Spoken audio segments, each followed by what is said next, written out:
Okay, so another long and mostly boring video for you, but tons of tips and tricks for full case installation.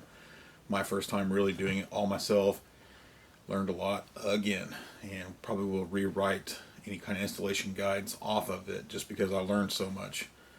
But yeah, definitely at the very end, I learned the biggest lesson of all is not to use rubbing alcohol on plexiglass because it makes it crack. It's crazy.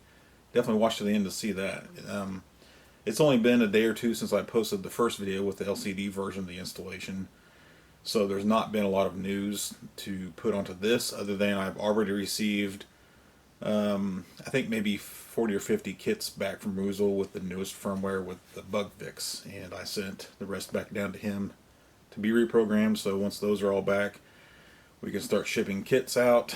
I'm going to start doing assembly for like the YouTube reviewers and stuff like that, and then we can start shipping out the lottery winners that wanted the LCD, because I have LCD parts, and we will be making the order for the full case parts for the lottery winners.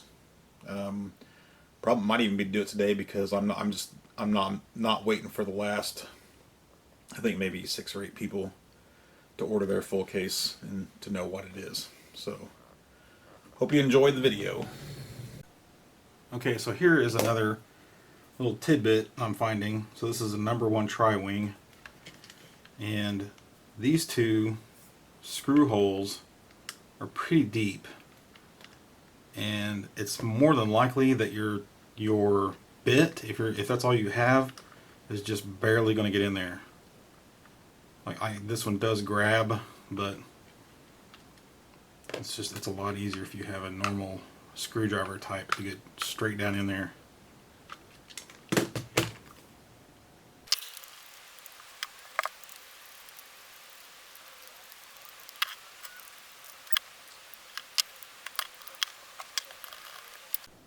And if you can, get yourself one of these. It's got a nice big chunky handle on it.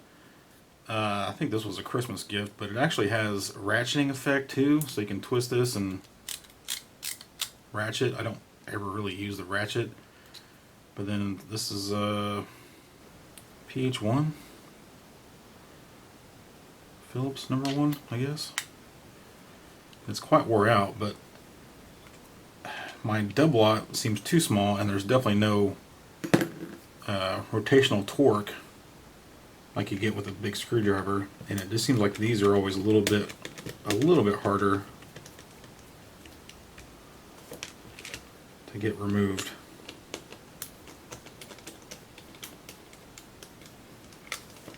Especially if you're like me and have big hands, it's phenomenal to have something large.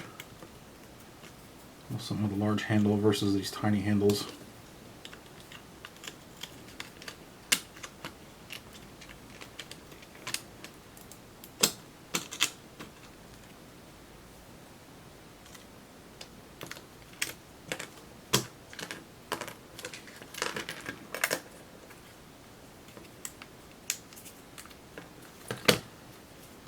And if you really don't care about the screen, just take any old screwdriver and get in there and pry it out. Probably won't hurt it.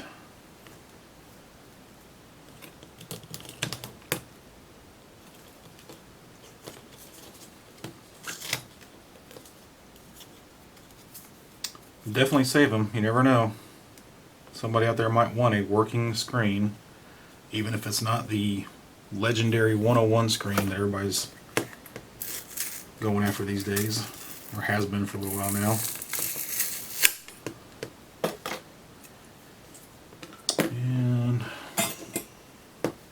Scrape off the residue right there.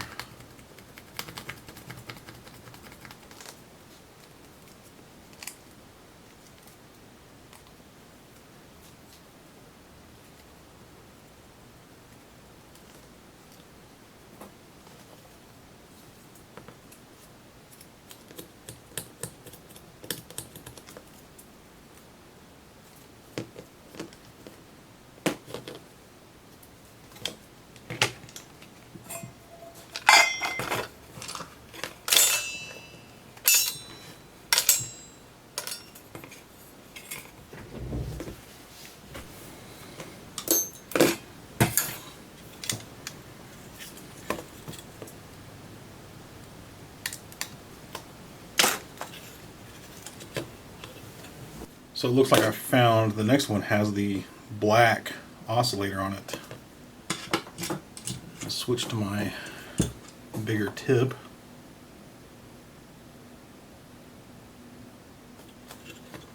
From cold to hot, that's how long it took.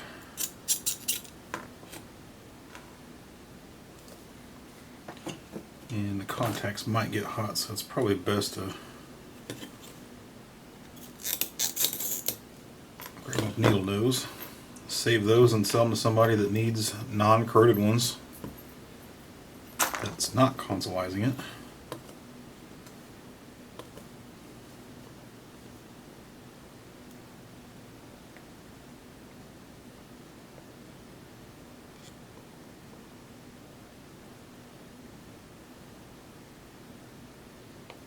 What's funny is I can tell this one actually does have pads on the side.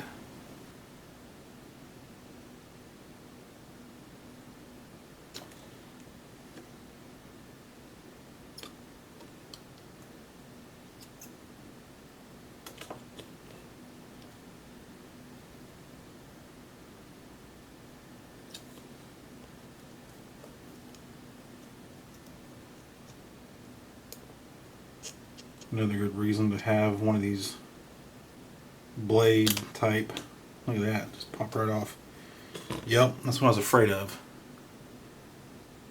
This is a true surface mount oscillator with 4 pads. But I was able to get it off there. And it really helped that I could hit both pads right at an angle with that blade. That's why I love that tip. So I noticed there's a line of really tiny caps and resistors, and I just want to look over those to make sure I didn't bridge them, because I've done that before a long time ago on a Turbo Duo. It was because of that blade tip. I was taking a cap off, very similar setup here, and it bridged from one end of the cap to the other. And those all look clean. Pads are off. This would be a good time to wash the motherboard if you've got a dirty one, or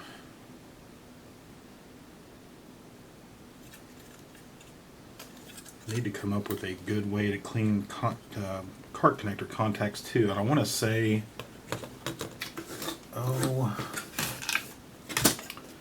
credit card was too thin, but maybe 2 credit cards would have been perfect.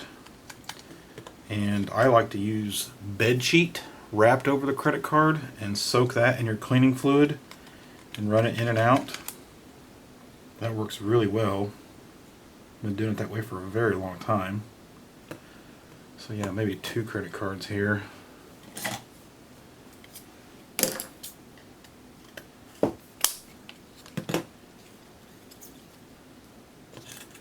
Wrap that in a bed sheet. Yeah, it's a lot tighter. It'll be perfect. Because contacts are on the top and they do hang down, so we're really worried about the top side. And definitely give those a look if you can. Look in there, see if you see corrosion. But because if they're corroded, it may not be worth even trying to clean. Like that motherboard I did that was just toast from battery corrosion. I don't know if I can get a picture of that, but I'll try. But I can just look with my naked eye and see those contacts are corroded bad. I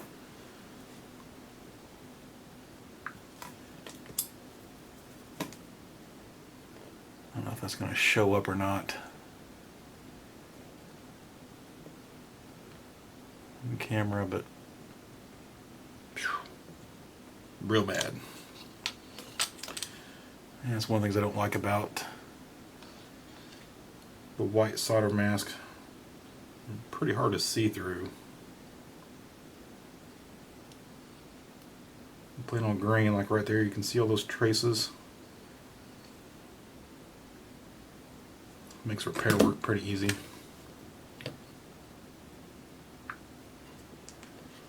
The The white makes it difficult, to say the least.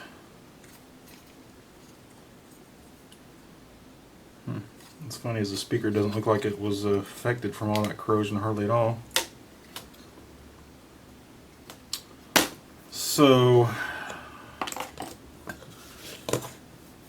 I'm not going to clean this one.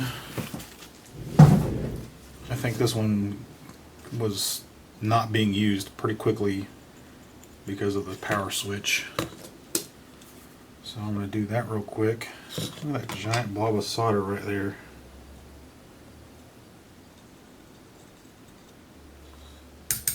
I was just from pulling it. So do the power switch bypass modification, because it does have to be on for the kit to work. Let's throw that piece of metal away. You can keep the actuator if you want. Man, that thing's tiny. Look how black that is. I mean, no wonder. I mean, even just probably just a piece of plastic would be shining up quite a bit.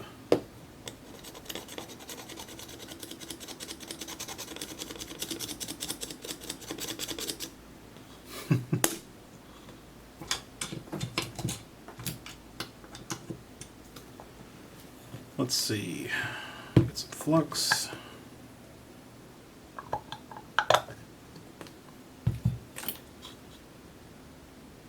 Put it on the inner two contacts. Put some new solder down on those. Get a nice big blob on there.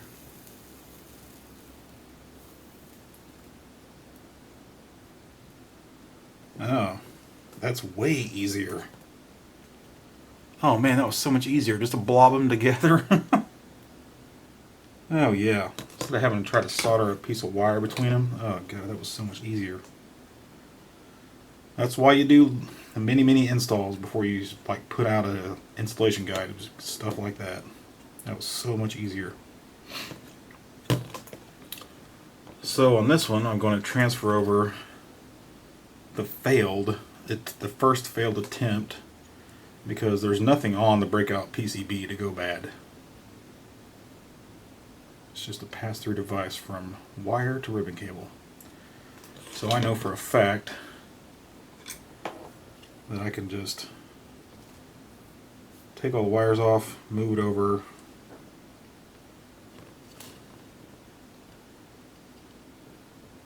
and it'll work.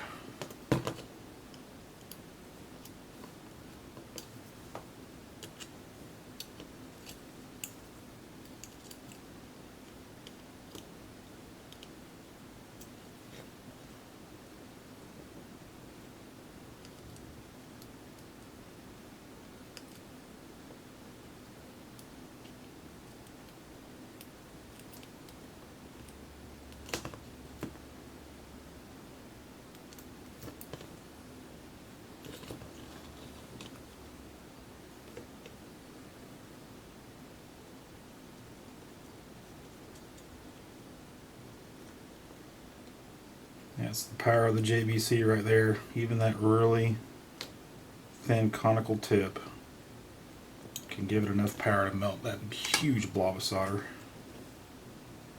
Oops, forgot C2.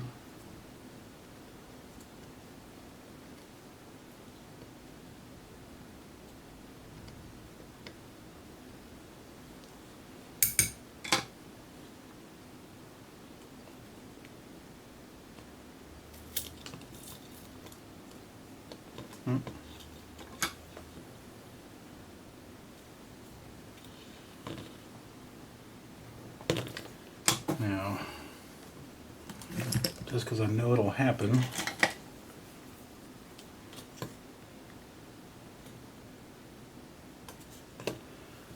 going to write myself a note on this one.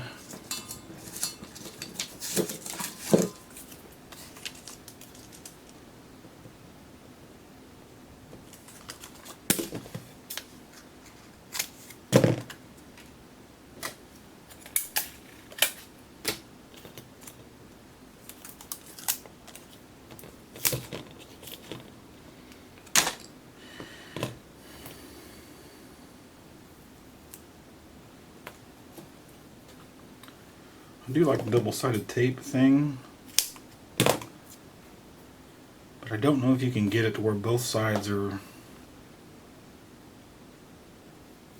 covered. So I don't think we'll be putting them in the kit.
I believe this one's ready for a test.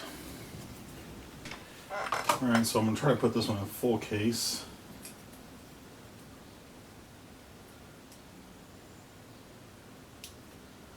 So the power switch is already removed off of this one. So I'll have to put a toggle switch on it. And I need my big cable. Sorry, I forgot to record that, but it's literally just 3 wires on the switch and then there's 3 pads on the main board.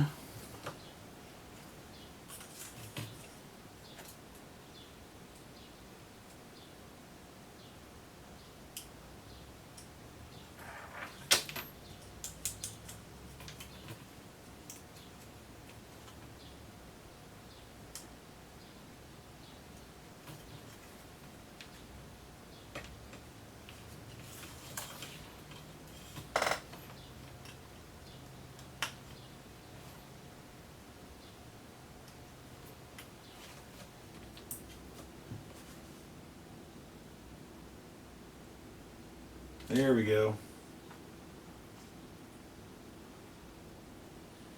And no audio yet because it's in the DVI mode. And this board is new, so it does not have the SNES connector soldered onto it yet. So far they will ship without that connector soldered on. We haven't asked the PCB fab how much that would cost. I'm betting it would raise it quite a bit. It's a bit of a pain. I'll probably do some video of that too, just because there's a trick to it, sort of. Right way and wrong way of doing it. Well, this is awesome. My Kynar wire that I ordered is perfectly laid. Exactly 2 minutes after I finished doing all the wiring. God. Ugh. Okay. So, because we're doing pre-orders, we can actually ask the fab to not put this switch on for people that are doing full case. This has to be removed for like the first 100 lottery winners. They have to remove it. And so far, everybody has to install the SNES connector. And what's cool about it is it just sits perfectly flat onto this flat edge on the connector, and if you got it all sitting just like this, it's perfect. You don't have to do hardly anything to solder it. Now, it is highly recommended that you plug in a controller, because of all the heat that it takes to solder those giant pins, it could move it inside of this plastic. So definitely plug it in first. Let's see, I need to rearrange this a little bit here.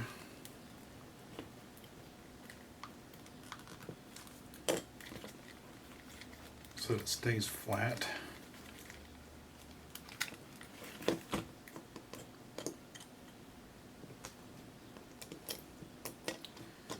I don't want that cord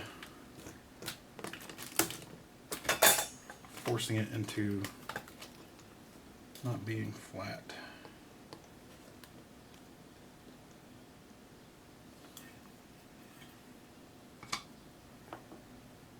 Once you get one of them soldered, you're probably pretty well free to let go of everything.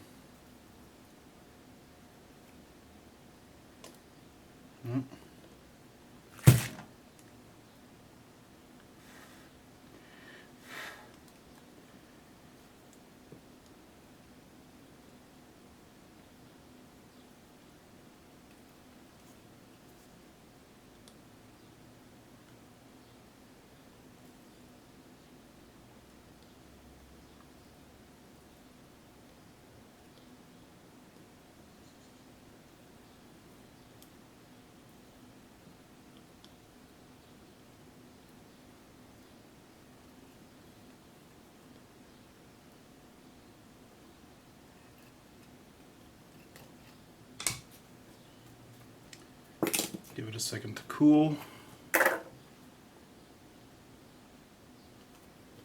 So the solder can set.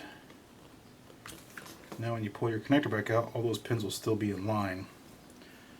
So you definitely want to cut off these pins. I have miniature side cuts for this, since the Exolites, I've broken these before trying to cut pins too big.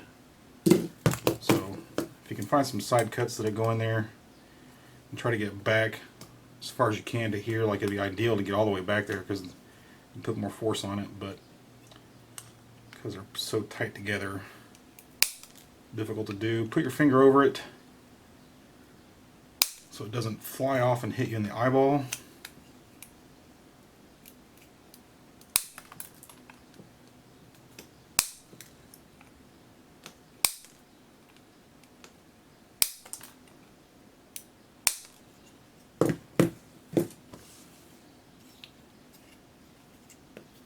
And to remove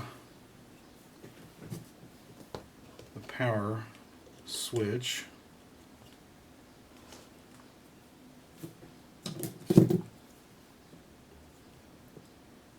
just heat up the 3 prongs and work it out.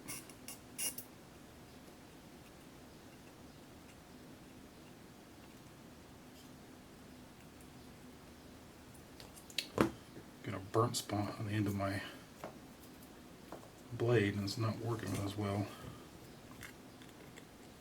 Not to mention my holder is loose.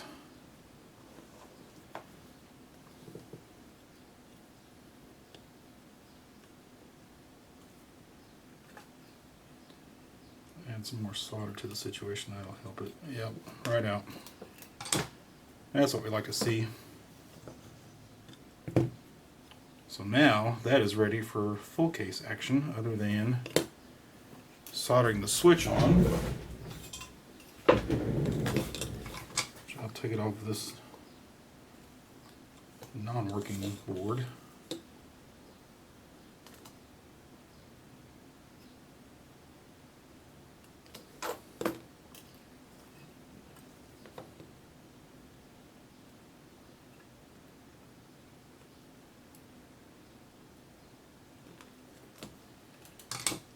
There. Back to testing. Okay, reassemble it again.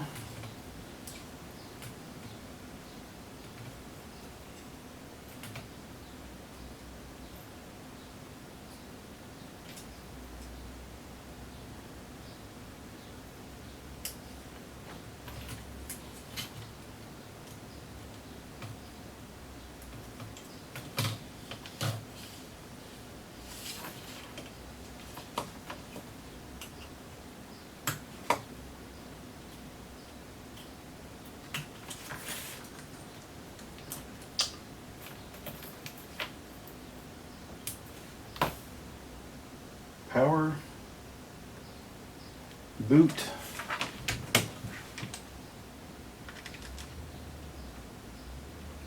Let's see.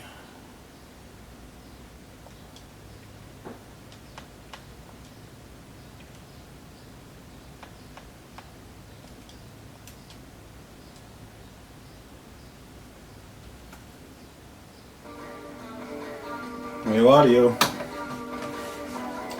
Excellent. That's about all the testing I need to do before we put it into the full case. So this will be my first attempt at an installation that is completely put together into the full case.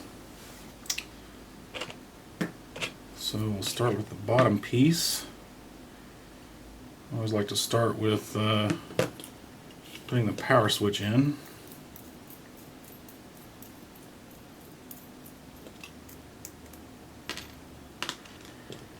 You might be tempted to try to make it to where it's only in as much as you need for one nut to go on this side. It wouldn't stick out so far. It might look a little bit better, but then you run the risk of this thing moving, because if you go in all the way, there's a nice ledge underneath of it to keep it from rotating. I guess that's something we could look into, but I think we're already looking into using different power switches altogether.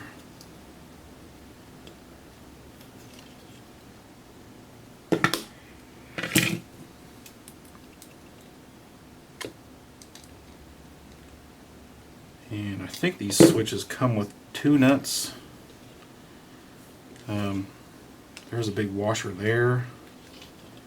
There's also this lock ring. I guess I could have put that on there just to see what it looks like. I just don't think it's going to be necessary,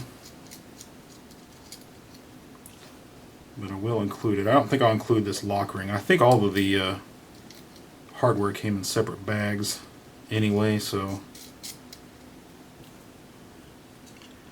yeah, it's kind of, you know, I'd rather just have the nut on there. I think I'd rather have just the nut. And then you can put the second nut on there to use to lock them together. I guess you can put some Loctite on it if you really wanted to, because I really doubt we're ever going to wear these switches out. Okay.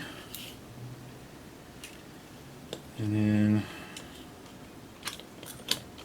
this will fit in here like this. So the power wire, ugh, I'm already getting routed around. Power wire has to come inwards. Good Lord. You definitely do not need eight full inches of power wire.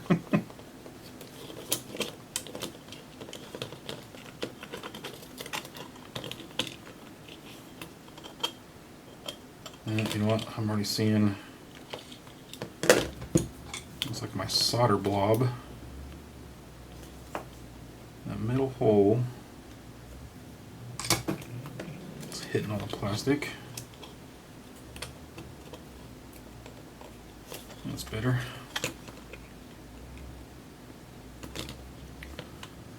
So yeah.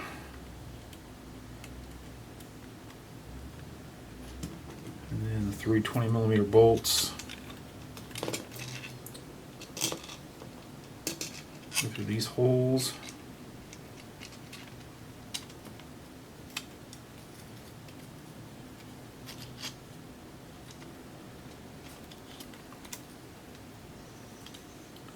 I'd say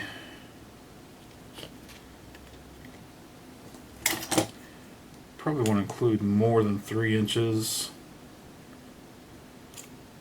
4 might do it. That way 4 would be more like if I got rid of all that. I think that would be 4. So yeah, there's 2.5, 1. So yeah, we'll go with 4 inches here. And you really can't see any of this anyway.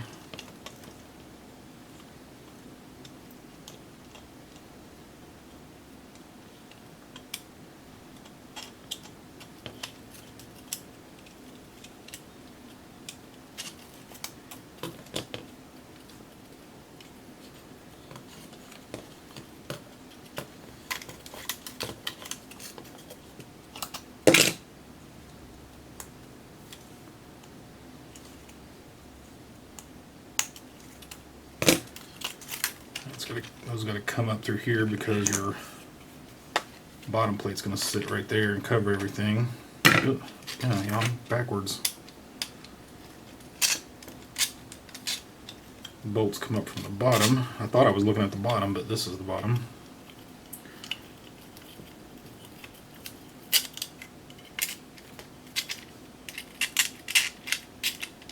And there's not one there. That's for the LCD version of the kit.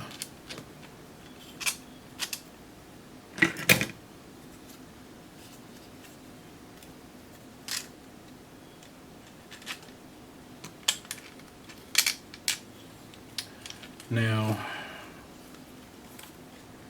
I think we are going to move towards nylocks for the M2s, and I do have some here. So yeah, I forgot you could actually button this one up, and it would kind of help when putting everything else together.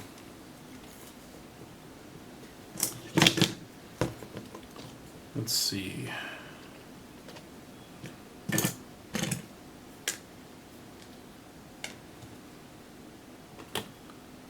So I hate having a messy workspace. Got like 5 different consoles taken apart, right all in the same little area here.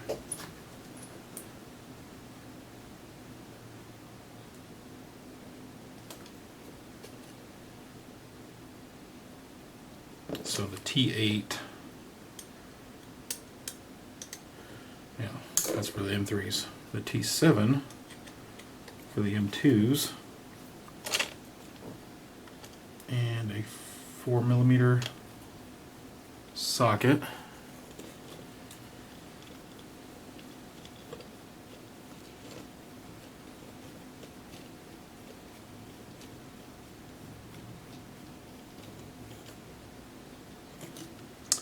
And I'm talking finger tight is more than plenty. Now we can try to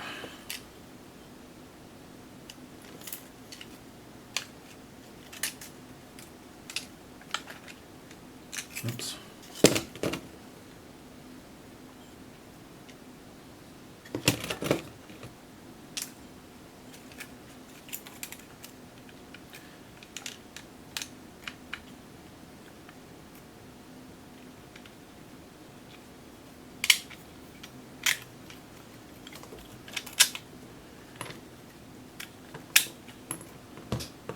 And 2 more.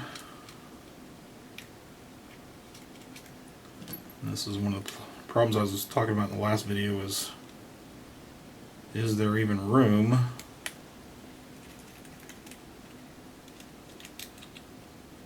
to put your socket on these? There is on that one, and there mostly is not for that one.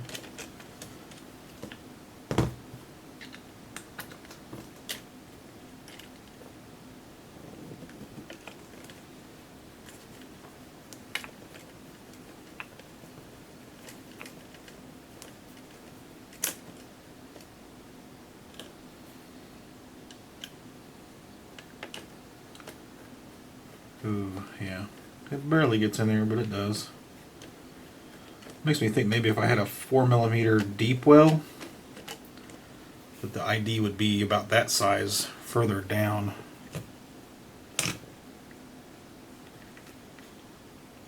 But that's all I need. Just finger tight.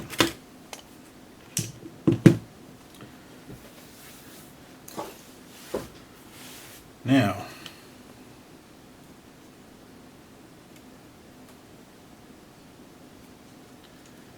let's see, now this is going to go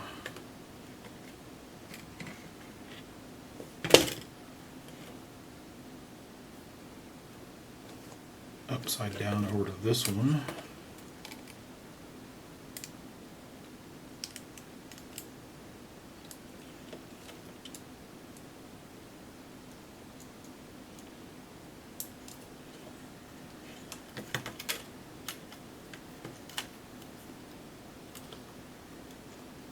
And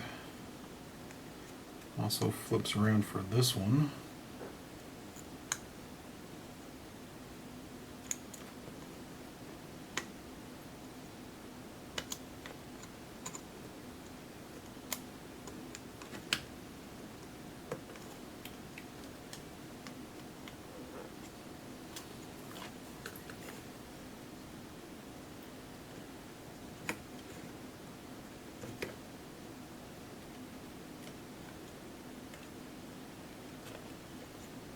Flip our battery wires around so they're more hidden.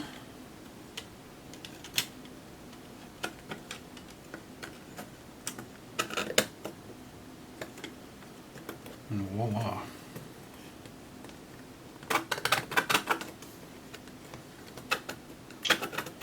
What am I catching on? Ooh. Appears that this bolt is rocking on my breakout board. So for full case users, it looks like it would be best if your breakout board is mounted right to the CPU. That would give you more room to get the breakout or the breakout board ribbon cable over here. Like you could even mount it right about where the oscillator was, but CPU would be fine. Not much you can do about the 40 pin ribbon cable. I'm kind of limited by the C2 wire being so short right there.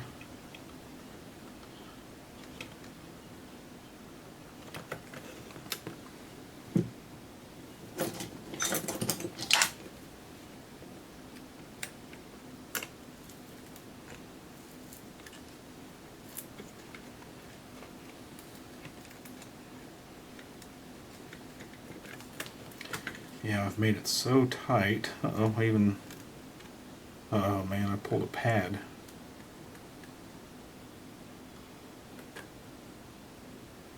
Looks like S1 was pulled. I probably completely pulled the pad. Yep. You can see copper right there. So I have to follow that down. Looks like there's a via right there.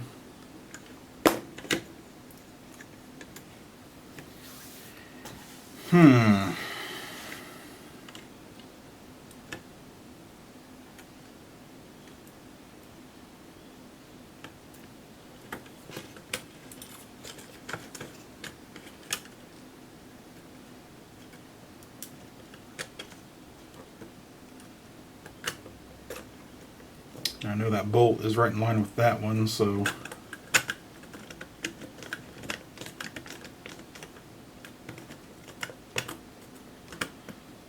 even just that little bit of movement was enough. Yeah, it's always something.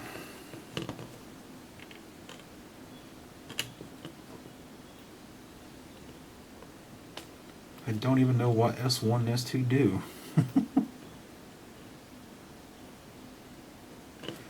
Sometimes you can scratch off the solder mask and expose the copper of the trace and solder to that.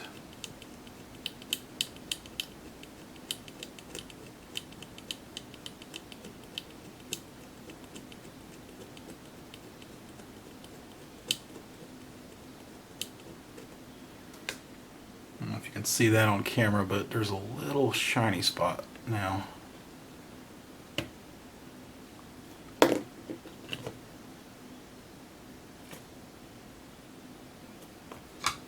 Flux and some solder on it.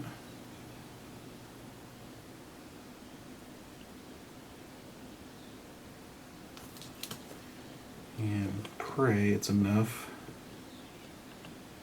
to make a decent connection.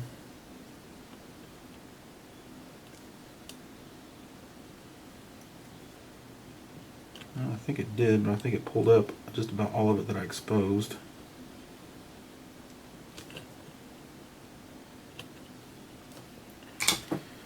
It'll be okay for taking to the Cincinnati Classic Convention anyway.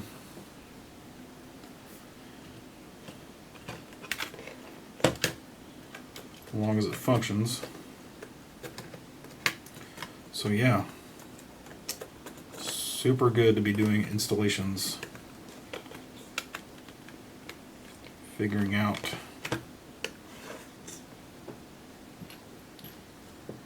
what works and what don't. Get 4 more 20mm screws.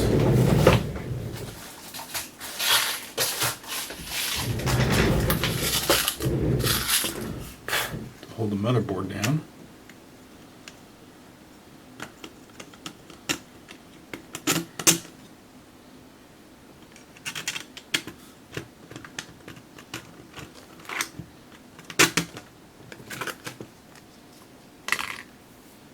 And I think I have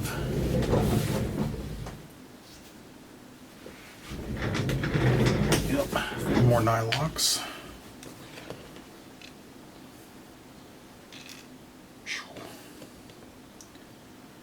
I don't have as skinny enough fingers to start that, so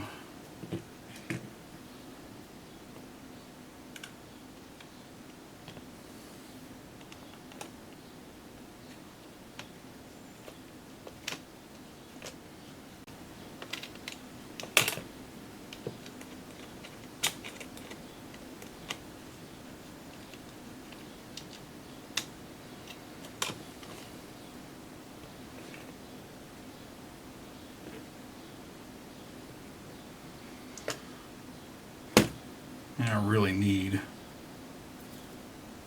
proper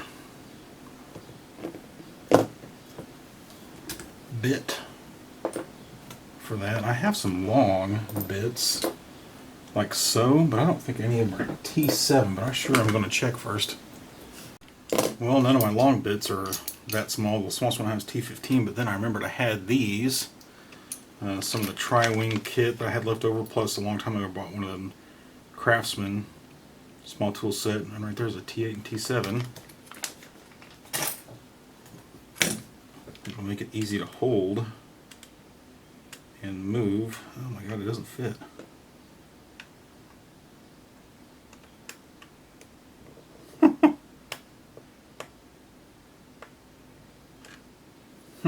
Maybe this one's been lying to me, or it's just so wore out. It's not actually T7. Crap.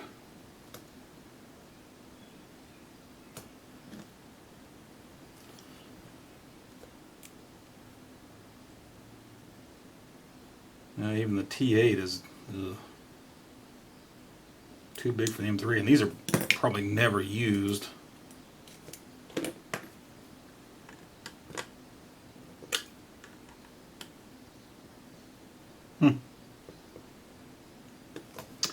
I think I actually have a set of real metric Allen keys. I'm going to get that.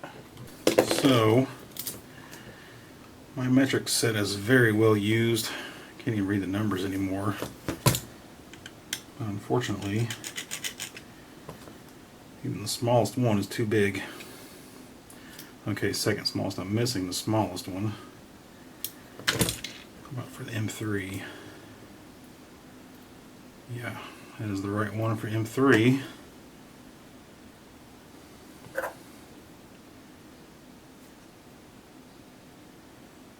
Okay, so that's a 2 mil. So I'm guessing the small one was a 1.5 mil.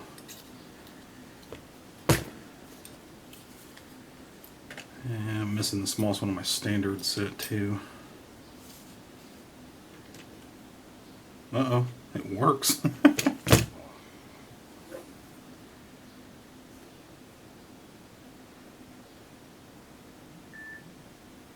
And unfortunately, this one does not have any markings on it. We used to break these a lot, so we just get replacements from whatever fastener hardware supplier was going on, and we just have drawers full of these, and apparently they did not mark them. They haven't still marked. It even says Craftsman on it. Okay, so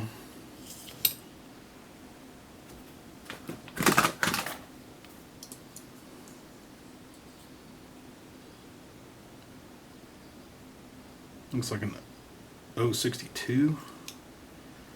I'm not zeroed in.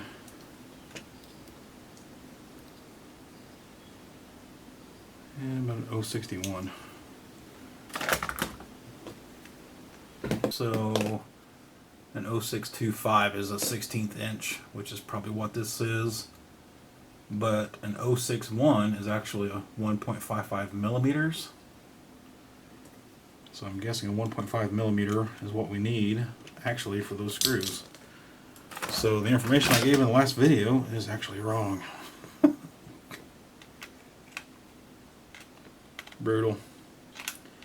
And I really don't think I've got any 4 millimeter sockets.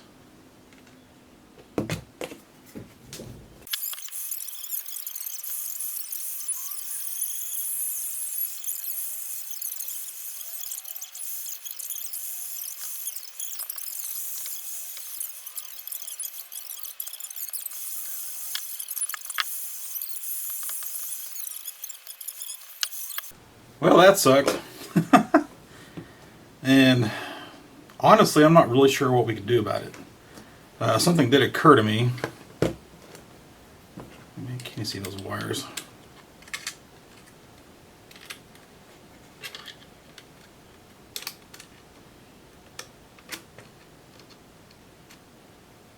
I don't want to get too rough, or I might unplug something. Yeah, they won't be seen down there. Your switch, like right now that's off position, but I would think that way would be on. So I'm going to switch that real quick. So if you tested it like I just tested it, and then you shut it off, then you know whatever position it is when you shoved in here should be off.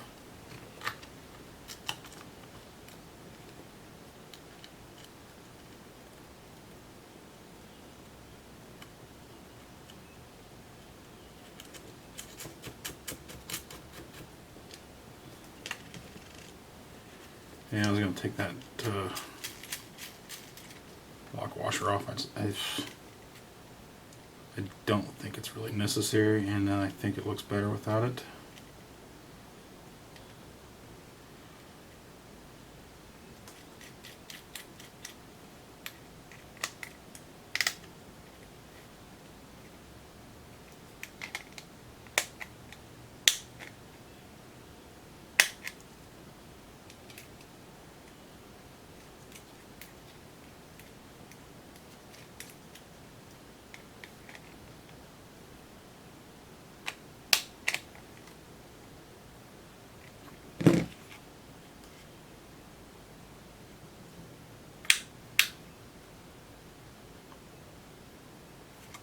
So, now we put a little tray piece in.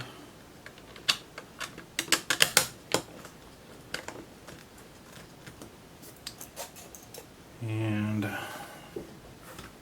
top plexiglass.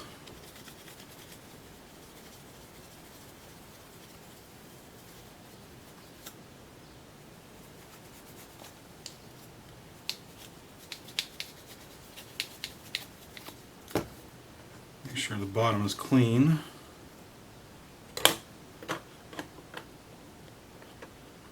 Oops. No, I'm right.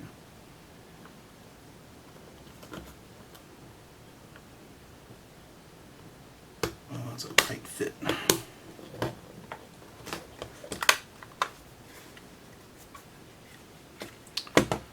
There are 4 large M3 bolts. And bottom plate. M3 nylocks. I like to run them down my finger until they stop. They'll usually stop about the time they hit the nylock part. I'll give them enough to stay together so you can do the rest of them.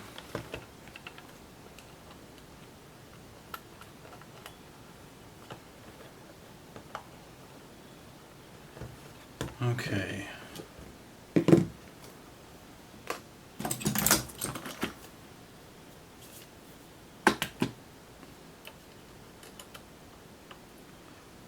So that was 2mm. That's the other thing, is I have the ball end type so that you can wiggle it around like this.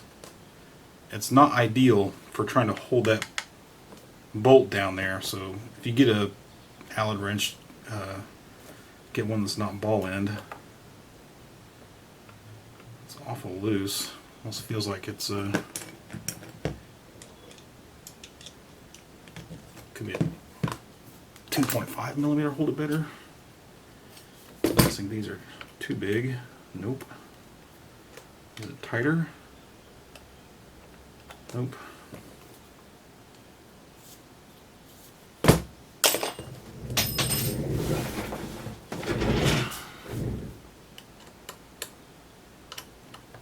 It's not work until you drop something. Alright, so the 2mm, hold it in place. Run your nut down. Try to get your bolt flush with the end of the nut. That way you know you've engaged the nylock.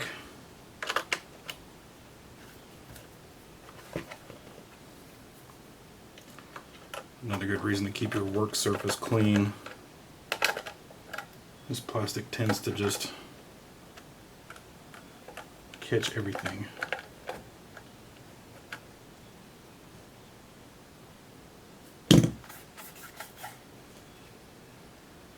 Well, that is not the nicest bottom piece.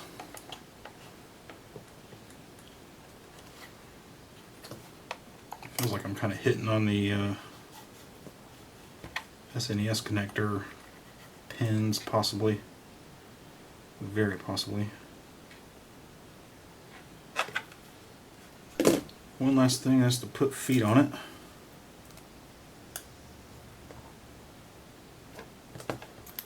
This is where I like to put them. Keep them on the plate. And yeah, we will be including these particular feet. Trying to figure out a way to cut them, and they come in a huge sheet. I basically had to cut it with that rubber thing on there, or otherwise the pieces just fall off. So there's that. A little rubbing alcohol, get the fingerprints off the plexiglass. Rub down the sides.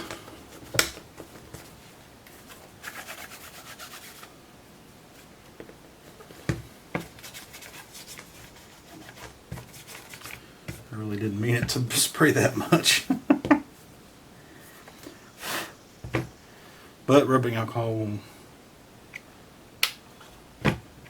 won't hurt anything.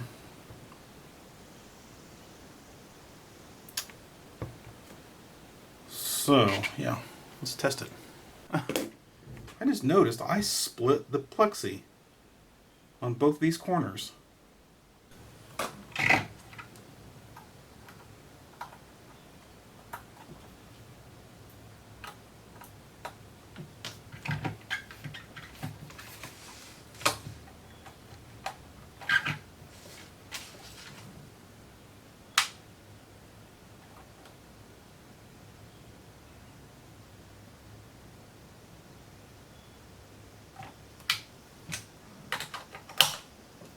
Insert the game, dummy.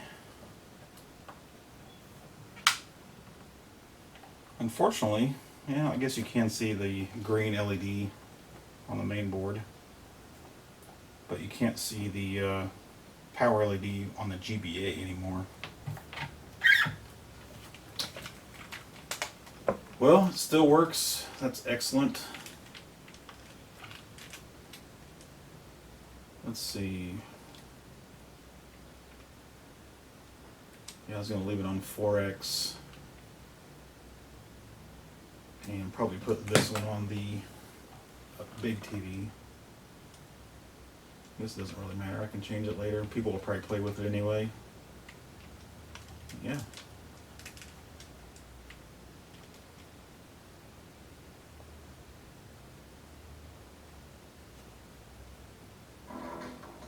Sound still works. Right on. So lots of hints and tips and tricks, and also a bit of a major snafu with the plexiglass. Now also, I want to say John told us that this plexiglass was not the final stuff. This was just for the samples and prototypes. So I'm hoping the other stuff can hold up a little bit better. I mean, it looks like I almost just crushed that corner. Yeah. I'm going to change that out. I don't really want to show that off to everybody at the show. It's just 4 bolts to change it out, so no big deal. But anyway, full case installation went pretty well. Okay, so I changed the top, and I was super careful, and I still got a tiny crack on that corner. It's super hard to get in on camera. I also changed out the bottom. Seems like all of them have this texture to them now. And I know Calling All was sending them, and I asked him about it. He said, yeah, the new bed he got for his printer was powder coated or something, so it has a texture to it. I'm okay with that. I prefer the smooth, but that's alright. It's a piece you're never going to see anyway, so who cares? But yeah, I want to ask John about the plexiglass. Maybe the material that these were made with is inferior to what's coming. I can even see cracks forming along that lip, and there wasn't really any pressure put on that area. That's interesting. So anyway, good enough for the show. Okay, so I've been having problems with the plexiglass cracking, and this was the first one I noticed, and I thought maybe I just ran the nuts and bolts in too tight and caused it. But the next one I did, I was super careful with it, and it still cracked. Not as bad as this one, but what really caught my attention was along these edges we're seeing cracks. And I thought about it, I was like, you know, the only thing that I did was spray some rubbing alcohol on it to clean it. And we didn't notice it with the ones that Woozle ordered from, I can never remember the name of the place. I keep wanting to say Plinko, but that's not right, I don't think. And Creative Makers made these, and this was the last batch of Plexi that he had. So the new stuff isn't going to be this anyway, but I just wanted to just do this and just see if just doing that and then not even touching them causes cracks. I'm going to let this dry on its own. It'll just evaporate, and we'll just see if it develops cracks without even being stressed in any way on either of them. And if it doesn't, and then I stress a little bit and it cracks, probably have a winner, because I want to say I took one of these brand new and stressed it and nothing happened. But Woozle did some research and found that it is possible that it is the isopropyl alcohol, and he's seen evidence. I think it was water cooling blocks, like water cooling on a computer had caused it, had been noticed. So let's try this. Yeah, they're all dry now, and there's definitely evidence of cracks all down the sides. There's none of the big ones on the holes, but maybe if they are clamped down and then sprayed, which is what I did, the cracks will just get bigger. I bet if I just sit here and stress these, they'll just grow and grow too.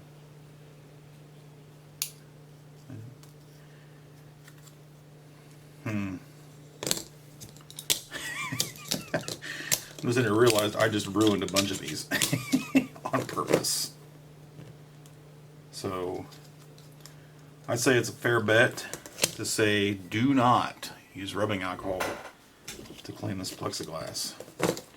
I think we'll try to test some of the other stuff, but for the most part, it's just going to be a blanket rule to not do it.